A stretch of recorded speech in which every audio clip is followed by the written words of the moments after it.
Sean Sharif, RJ Choppy, and our insider Bobby Roberto Belt with Cowboys Rams tomorrow with a preseason opener. Are you on that pregame or postgame coverage? I'll be on there right when first segment, I think, of pregame, actually, tomorrow at 3:30. How are we looking at the starters playing? I think Dak Prescott said yesterday he's not expecting action, but he'd be down for it. So far, I think the expectation is you're not. It's like what Tommy Arsh talked about yesterday. Some of the starters who maybe you feel like haven't gotten enough work in practice, you might give them some extra work, but general approach has been to reserve them. Shotty hasn't totally tipped as to what he wants to do yet, but that would be my guess, is that we're going to see a lot of reserve action where the bodies make sense. Like in some instances, you may have somebody on defense, a defensive tackle. It's like, yeah, that guy might start and he's playing because of just where their depth is at. But I would expect a lot of reserves tomorrow night. And I'm usually don't put them on the field, don't risk it with the preseason. I've changed my mind for this preseason. Now I wonder, are there injuries or just too many questions up front not to risk it with Dak? Dak specifically, I understand why they would say your injury history the last few years has said we don't want to expose you any more than we have to. So I get why they would want to limit some of that. They've limited him in practices this year more than they have in years past. And so I would assume that, yeah, they're not trying to expose him any more than they have to, especially with the aging concerns and injury risk. I get every team. I understand every team's that doesn't play their starters. Yeah. I understand the thought process. But we went 100 years in this league without that thought process. And how many catastrophic preseason injuries are there? There wasn't all that many from a quarterback perspective. What does Rashawn Slater do to this whole discussion, and Micah as well? Rashawn Slater, brand new deal, highest tackle contract in NFL history, 4 for $113. He's gone, season-ending, ruptured patella.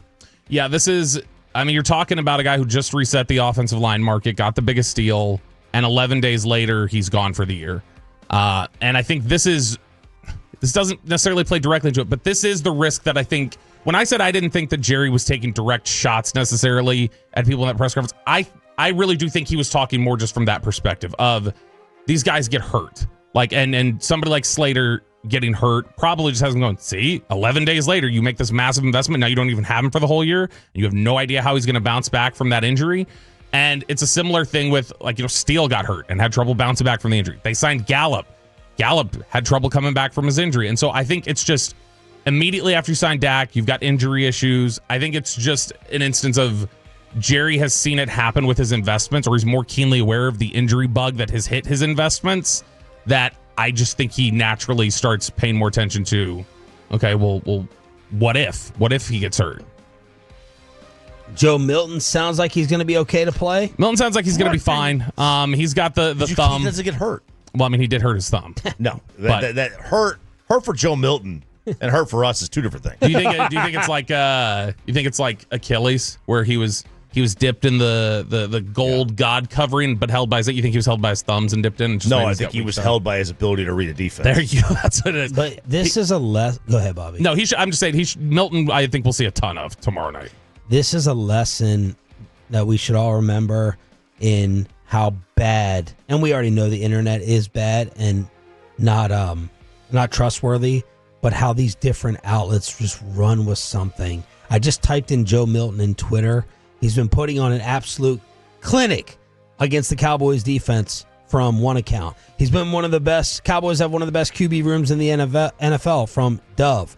Another account, been playing like a bona fide superstar throughout camp. I got 5 or 6 different accounts talking about him dominating in Oxnard, and it just makes me wonder when we see a Bro Bible headline, when we see a Barstool headline of just people just taking it and running with it with no accuracy, no pun intended. There was a baseball player years ago. His name was Ryan Thompson. I don't even remember Ryan Thompson. No. That generic name, no. But he was the guy that he would put on a show in batting practice. He was like unbelievable. In the cages, everything is barreled up. Batting practice, everything, right? It was you put him on the field and he hits 220. Now back then 220 was like awful. Now it's like league average, right? But that was him. And that's Joe. You put Joe Milton against on one-on-ones, which he's just throwing the receiver, where he's not having to read a defense and take a snap and have people in front of him. I mean, he looks the part. And then you put people in front of him and a defense to read and have to be on time. I mean, different game.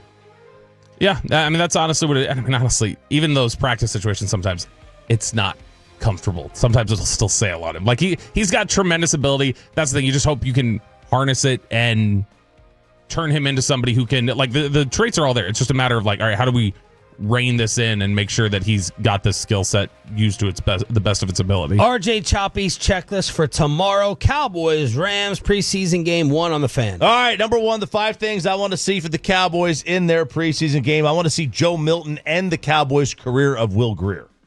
Okay. All right.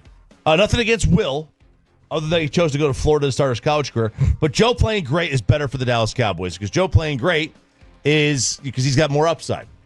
And with the upside there, if Dak gets hurt, I mean, I think you got a legitimate chance to stay competitive. Number 2, some clarity on the wide receiver room. Outside your top guys, your Mingos, your Tolberts, your Holdens, like who shines, right?